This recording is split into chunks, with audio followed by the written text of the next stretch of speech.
Now we're going to get to this high pressure fuel pump. You would not use these hose clamp pliers for something like this, but I will choke all the way up on them and get this tiny spring clamp right here. It's always best to spray a little bit of oil on this. Everything could use lubricant. Wiggle it back, and now this is definitely the wrong tool, and I won't even use that. Pull this clip off. That one's really stuck. I got the trigger mechanism loose already, but it's still being a pain. Real pain. So you hear it clip. Let's hear it clip back in. Well, you didn't really hear it too much, but it was unclipped. It's just the grit. There we go. It's just the grit inside of there. Now let's use something to appropriately pop that loose. And what we got for that is maybe this right here.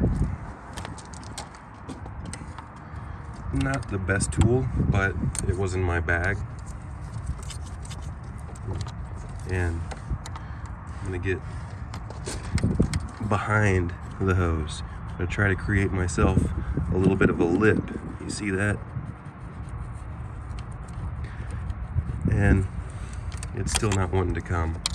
So I set all my tools right here so I don't forget them. What we're gonna do is we're gonna give it a little bit of a rotation. I could easily just grab these hose pliers and do it, but I want to be very careful. I want to be very careful with those.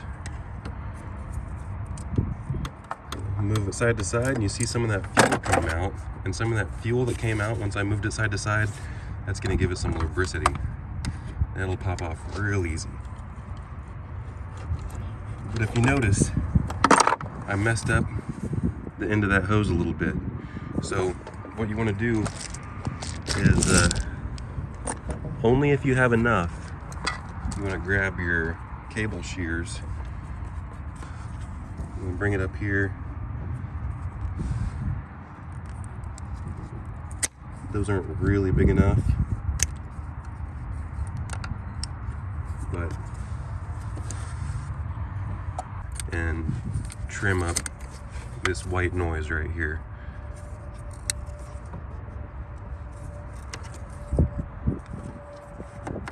If you're doing this for even yourself, probably be a better practice to not put it back on there looking all scraggly. But just cutting the very end of it off will probably be enough. If you have enough hose, cut it all the way off to where you got a fresh hose clamp area. And then in this case, there is enough. You can push it back on there, and there's still enough of it. This isn't gonna pull or stress or anything. So now that that's out of the way, see, I can't even pull it back off. Let's see if I'll mess it up again. Nope, did not mess it up again the second time. Anyway, now we're gonna bust this loose. Typically you would bust this ferrule nut with the proper wrench, but I don't have my proper wrenches in here, so we're going to use the adjustable wrench, aka Knipex. I want to use the proper wrench for this fitting, this ferrule nut fitting, but I don't bring my wrenches in here with me today, so we're going to use the Knipex. And I would have to take this air box out of the way to use this pair of pliers. Barely have enough room.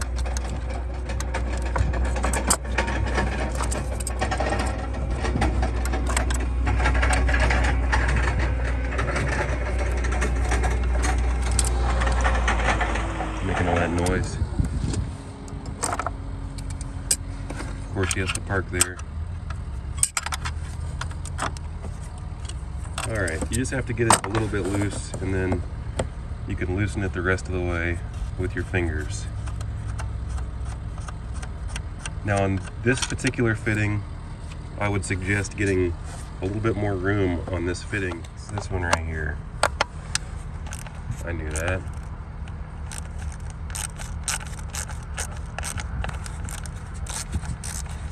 I don't typically work on the transverse platform, I work on the longitudinal platform. But once you get this T30 out, you get a lot more room on that fitting. You can push it down a little bit. If this is bent out of the way, this fitting right here, then it can be very difficult to screw this back on. You do not want to force this nut back on right here. You can strip out this brass fitting, and then you can't really buy that brass fitting separately as far as I know. But let's get to the meat and potatoes of this video. Changing this high pressure pump, because it typically fails. The seal will go bad, it will leak fuel into your oil, it will dilute your oil, then it'll start wiping your bearings and messing stuff up. It takes a while to create a check engine light for it as well, because this engine pulls a vacuum on the entire crankcase, and I think they do that because of this high pressure fuel pump system, so that you can monitor if the crankcase is rich or not. So I think I got a few different ways to get this loose, but just used this long bit, it would have fit. But when you can, it's nice to get away from your hoses and fittings and such. So we're just going to simply back these screws out a little bit even, because it is under some pressure. If you get the camshaft in the correct position, which I never do, then it fits in a little bit better when you're installing it, but I've never had a problem. So once you bust those loose, then you can just spin them out by hand.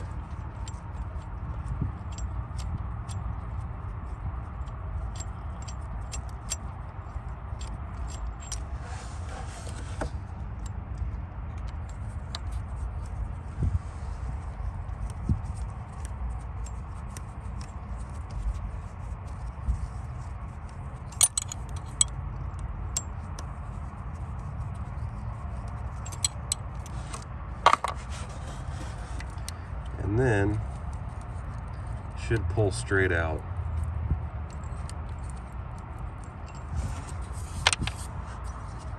Get this bolt out of the way. Just wiggle it a little bit, pulls straight out. This is most likely the original part. It's Audi part anyway. There's a little follower in here. The previous generation, 2005.5 to 2008, this would wear through into the camshaft. But this newer one has a roller bearing on the top, and that was a good fix. So you want to smell it. Might smell like fuel anyway, because you just took off the fuel lines, so might be inconclusive. When you put this thing back in, you want to make sure that this little nub slides all the way in the top, just like so. You spin it around until it slides in. There we go. And then when you bolt this back in, you got to do it evenly. So you're going to be able to get the bolt started. It's in a really good position right now because it's pretty flush. But you're going to get one started, get the other one started, and then go back and forth. And then once it's fully bolted in, then you'll have to push this line all the way up and fully seat it, and then thumb this back on. Get it nice and tight. Not too tight because this is a brass fitting. Of course, slide your fuel line back on, get your clamp back on correctly, make sure you didn't booger up the end of your hose. If you need to, clip it off with the appropriate snips. Let's talk about the vacuum pump gasket, because this is a common oil leak, and if you'll notice, there's some oil residue right here, and most likely that vacuum pump gasket has already been leaking. So we've got a 10 millimeter right here. You're going to want to go ahead and get the proper 10 millimeter, and definitely not a pair of pliers, and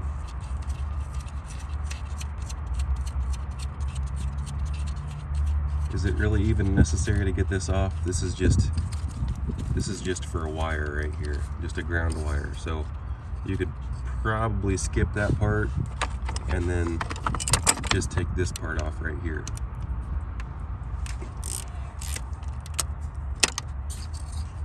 And as far as I'm aware, this can just move to the side after you get just this one bolt out. See, this is just a ground wire, so make sure you don't mess with that.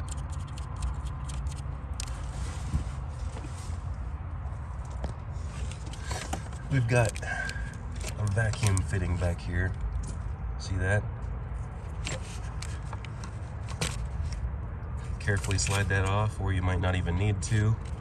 Sometimes it's better not to mess with this stuff.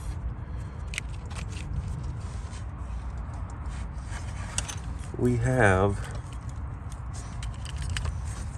some T30s to get this thing loose. See this right here?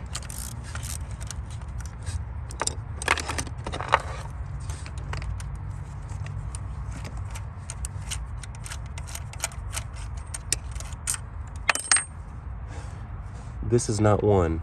This is one right here.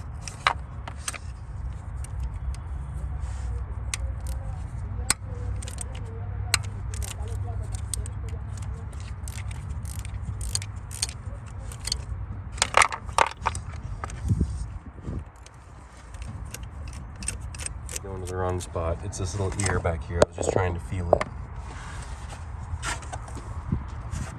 And I can use this ratchet.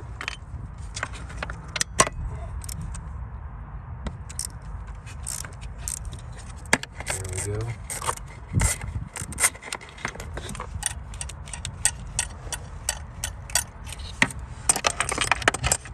And now it should come loose. See, I just pulled it right out. You want to look at this screen right here and make sure that screen's not clogged. And then you're going to pop this gasket off. You want to make sure to get a good gasket. Put a new good gasket right back on. It wouldn't hurt to clean off the old blue gasket material. And then you're just going to put it right back on just like you found it, but go ahead and clean off all the old oil residue.